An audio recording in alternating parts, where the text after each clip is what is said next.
Assalamualaikum warahmatullahi wabarakatuh. Perkenalkan, saya Ira Saputri dari Regu Alamanda kelas 2 PKPD. Pada video kali ini saya akan membahas materi kepramukaan, yaitu tentang pramuka, penegak dan pandega, sandi dan morse, serta peta pita dan perjalanan. Materi yang pertama yang akan saya bahas yaitu tentang pramuka, penegak, dan pandega. Pramuka adalah singkatan dari Praja Muda Karana, yang berarti orang muda yang suka berkarya. Sedangkan gerakan pramuka adalah organisasi pendidikan yang non-formal. Adapun kepramukaan yaitu proses pendidikan alam terbuka yang sesuai dengan PDK dan MK, membentuk watak, akhlak, dan budi pekerti luhur. Sebutan bagi anggota pramuka. Pramuka siaga berusia 7 sampai 10 tahun. Pramuka penggalang berusia 11 sampai 15 tahun.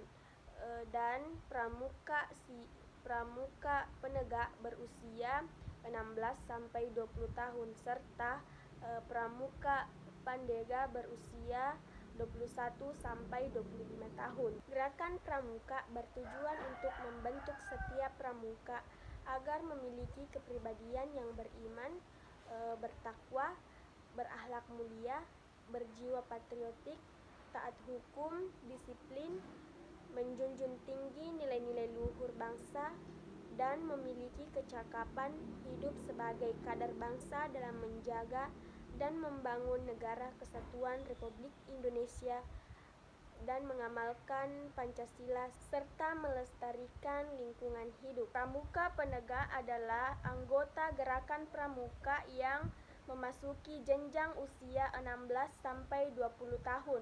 Ada beberapa tingkatan dalam pramuka penegak, yaitu penegak bantara, yaitu harus memenuhi SKHU penegak bantara dan dilantik oleh pembinanya. Dan yang kedua, penegak laksana harus memenuhi SKHU penegak laksana dan dilantik oleh pembinanya. Adapun seseorang yang belum masuk menjadi anggota penegak bantara, maka harus melewati beberapa tahapan, yaitu sebagai calon penegak, sebagai tamu ambalan, dan masa percobaan. Kode kehormatan untuk pramuka penegak terdiri atas satya, yang berarti janji, dan ketentuan moral yang berarti dharma, yang dikenal dengan istilah Trisatya dan Dasa Dharma. Pramuka pandega adalah golongan pramuka setelah penegak. Anggota pramuka yang masuk dalam golongan ini yaitu anggota pramuka yang berusia 18 sampai 22 tahun. Pramuka pandega dihimpun di gugus depan dalam satuan yang disebut dengan racana. Racana dikelola oleh Dewan Racana yang terdiri dari anggota racana yang telah dilantik menjadi pandega. Racana ini terdiri dari seorang ketua, sekretaris, bendahara, dan pemangku adat. Adapun kegiatan-kegiatan pramuka penegak dan pandega yaitu latihan, kursus, pertemuan pramuka, perkemahan, kesakaan atau peminatan, diving, hiking, mountaineering, orienteering, dan survival, serta climbing. Kompetisi penegak pandega antara lain spiritual, emosional, sosial, intelektual, dan fisik. Materi selanjutnya yaitu sandi dan morse. Sandi secara istilah berasal dari bahasa Sanskerta yang artinya rahasia atau menyembunyikan. Sedangkan dalam Kamus Besar Bahasa Indonesia, sandi berarti rahasia atau kode. Munculnya sandi berawal dari para pahlawan pada zaman dahulu yang sering melakukan perjalanan dengan berkelana dan berpindah-pindah tempat. Untuk itu mereka harus menggunakan komunikasi dalam bentuk rahasia agar tidak diketahui oleh lawannya. Mereka kemudian menciptakan sandi untuk mengelabui musuh-musuhnya. Kini sandi juga digunakan oleh pramuka dalam bentuk sandi pramuka. Sandi ini digunakan sebagai metode pembelajaran bagi anggota pramuka. Tipe-tipe tulisan rahasia terdiri dari dua. Yang pertama yaitu kode dan buku kode, dan yang kedua yaitu steganografi. Adapun tujuan pembuatan sandi ada 4, yaitu agar anak cerdas berpikir, tekun dan teliti, membiasakan anak memecahkan masalah dari kecil hingga besar, dan yang terakhir agar anak berkemauan keras, teliti, dan tidak mudah berputus asa. Jenis-jenis sandi ada 12. Yang pertama, sandi kotak 1, sandi kotak 2, sandi bintang, sandi rumah, sandi angka, sandi rumput, sandi Arab, sandi koordinat, sandi huruf besar, sandi bunga, sandi jam, sandi Morse. Sandi Morse atau sering disebut sebagai kode Morse merupakan sandi bunyi yang menggantikan angka, huruf, tanda baca, dan sinyal dengan simbol titik atau garis dengan susunan tertentu.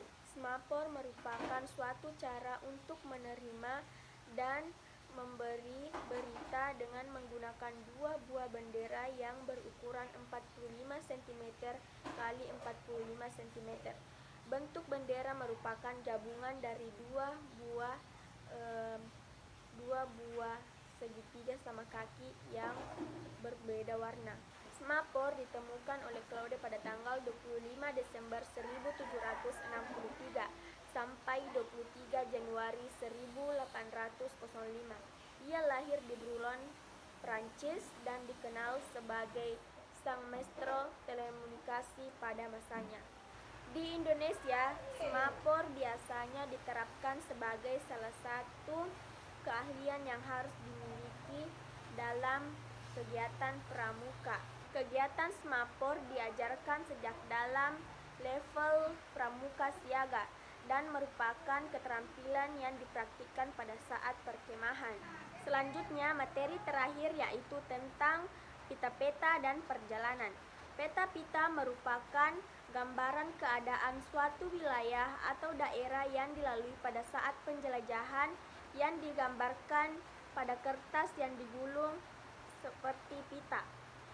Disebut juga peta pita karena kertas yang digambar digulung seperti pita mesin ketik. Peta pita dan peta perjalanan merupakan latihan kepramukaan yang sangat penting untuk mengembangkan rasa cinta alam, penguasaan lingkungan, penerapan pengetahuan tentang peta, dan keterampilan bekerja sama dalam kelompok dengan teliti, kompak, dan kebersamaan.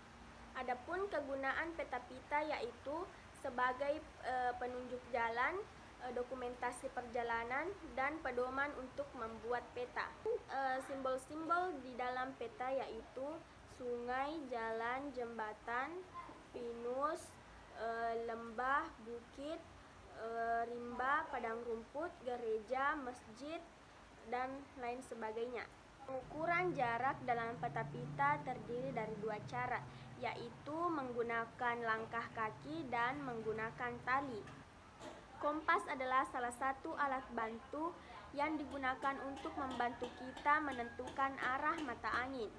Adapun bagian-bagian kompas yaitu yang pertama dial, di mana tertera angka dan huruf yang seperti pada permukaan jam. Yang kedua visit, yaitu pembidik sasaran. Kaca pembesar untuk pembacaan pada angka, jarum petunjuk, tutup dial dengan dua garis bersudut 45 derajat, dan alat penggantung biasa juga digunakan untuk menyangkut pada ibu jari untuk menopang. Cara menggunakan kompas. Yang pertama, letakkan kompas Anda di atas permukaan yang datar. Setelah jarum kompas tidak bergerak lagi, maka jarum tersebut menunjuk ke arah utara magnet. Selanjutnya yang kedua, bidik sasaran melalui visir dengan kaca pembesar. Miringkan sedikit letak kaca pembesar kira-kira di mana berfungsi untuk membidik ke arah visir dan mengintai angka pada dial.